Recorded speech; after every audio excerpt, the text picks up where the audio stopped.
In this short tutorial, you will learn how to redeem Duolingo promo code.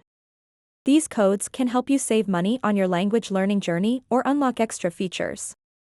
If you have a promo code, it's easy to redeem it in the Duolingo mobile app.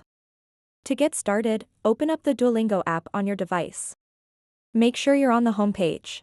Then tap on this button to access the shop where you can find various items and features available for purchase. Inside the shop, scroll down until you reach the very bottom of the page. Here you'll see a section that is specifically for promo codes. In this section, tap on Redeem.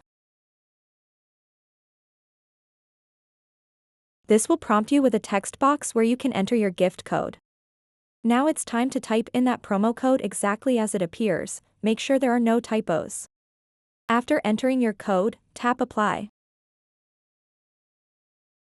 The app will process your request and let you know if it was successful.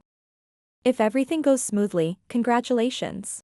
You've successfully redeemed your promo code. So that wraps up this tutorial. If you have any questions about this whole process, please let me know in the comments section below. And if this video helped you out, please give it a big thumbs up and subscribe to this channel for more tutorial videos like this one.